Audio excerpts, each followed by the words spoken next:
Le musée de la colombophilie du Fort du Mont-Valérien fut créé en 1982 à titre de patrimoine. Donc ce qu'il faut savoir, c'est qu'ici nous sommes le premier régiment de transmission qui fut créé. Les colombiers militaires devaient disparaître et donc à titre de patrimoine, on a décidé de garder quand même un colombier militaire. Donc déjà à la base c'était pour le au cas où, donc s'il y avait une guerre électromagnétique. Et maintenant c'est vraiment que pour le patrimoine, donc on fait beaucoup d'expositions. On avait à peu près 200 pigeons voyageurs à s'occuper et on est le dernier colombie militaire en Europe. Notre travail, c'est donc le soin des pigeons voyageurs, donc de leur entraînement jusqu'à leurs soins, que ce soit vétérinaire ou nourriture. On a 200 spécimens, on a 150 pigeons voyageurs et une cinquantaine d'autres pigeons, donc c'est plus de la colombiculture. Donc notre travail, ça passe du nettoyage aux soins des petits bobos pour les pigeons, comme aux entraînements.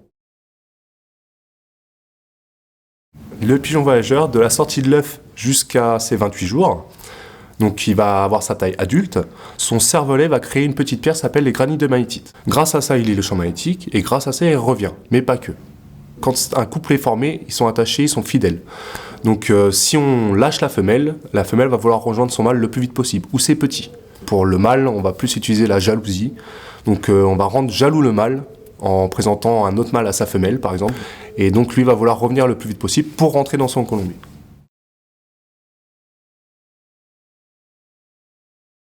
En France, on a commencé à partir de 1870, le siège par les Prussiens, et donc c'est la Poste qui a eu l'idée à cette époque de faire transmettre des colombogrammes, donc c'est du papier pelure.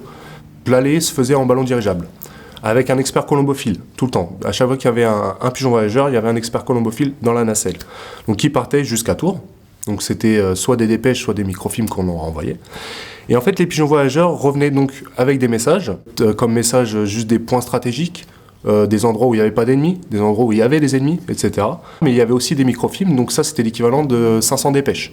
L'équipe qui restait donc à la Poste, à Paris, donc récupérait ces microfilms, projetait le microfilm, devait réécrire ce qu'il avait écrit sur le microfilm rapidement, parce qu'après, malheureusement, le microfilm avait une certaine durée de vie.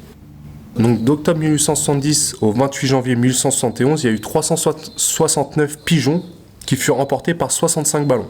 C'était pas du tout des pigeons militaires, c'était vraiment des pigeons réquisitionnés du monde civil. Mais il n'y avait aucun pigeon militaire à cette époque-là. Ce fut créé après. Grâce à ça, on a pu créer des colombiers militaires. Pendant la Première Guerre mondiale, nous avons créé des colombiers militaires. Il y en avait deux principaux, il y en avait un à Montoir, un à Couatquidan, donc c'est là qu'on entraînait tous nos pigeons voyageurs, et après on les dispatchait dans les régiments qui avaient des transmetteurs, et dont des sapeurs colombophiles, qui s'occupent des pigeons voyageurs, au sein des armées. Donc ce qu'il fallait savoir, en fait, c'est qu'on utilisait des arabas, donc c'est comme des grandes caravanes, en fait, où on mettait nos pigeons voyageurs. Celle-ci était basée à l'arrière-front, donc c'est-à-dire à peu près à 30 km des tranchées. Donc les pigeons voyageurs étaient avec les soldats dans les tranchées, et si on avait besoin de renfort, par exemple médical ou autre, on lâchait notre pigeon voyageur avec un message et lui rentrait directement dans l'arabat. Et grâce à ça, des soldats pouvaient être envoyés sur le front, donc dans les tranchées, ou des renforts médicaux, etc.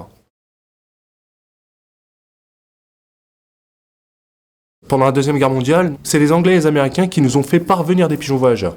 Ils nous ont fait parvenir à peu près 54 000 pigeons. Il y avait une partie qui était à Londres, donc ça s'appelait l'Army Pigeon Service.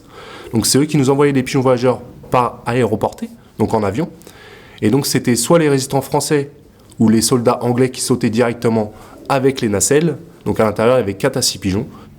Leur mission était vraiment de transmettre des messages de haute importance. Notamment, ce qu'il faut savoir, c'est que 3 jours avant le débarquement en Normandie, il y a eu des pigeons qui ont fait la Normandie jusqu'à Londres pour donner certains points stratégiques. C'était toujours la nature de l'ennemi, combien, où est-ce qu'ils sont. La traversée nord-sud de la France à vol d'oiseau, c'est à peu près 1200 km et le pigeon voyageur peut faire ça en 16 heures de vol sans s'arrêter. Le pigeon voyageur peut voler à une vitesse de 90 km/h jusqu'à des pointes de 120 km/h grâce au vent. Le record mondial de retour pour l'instant c'est 16 590 km. Le pigeon est parti de Saigon, il est rentré au nord de la France, donc c'était un pigeon français de Lille.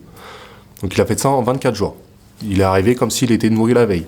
Donc on suppose qu'il s'est arrêté toutes les nuits pour se nourrir quelque part. Moi, j'ai demandé de rester depuis plusieurs années. Pourquoi? Parce que déjà, je me suis attaché à mes animaux. Mon collègue aussi, il pourra vous le dire, quand on perd un pigeon, on est aussi triste que comme si on perd un chat ou un chien. Je sais que j'ai d'autres choses à apprendre des pigeons voyageurs et que moi, je pourrais apprendre à d'autres personnes ce qu'est un pigeon voyageur. Donc maintenant, quand je regarde un pigeon en ville, je le regarde plus comme je le regardais quand j'étais petit. Pour moi, c'est plus des nuisibles. On a vraiment cet attachement-là et j'ai pas envie de le perdre.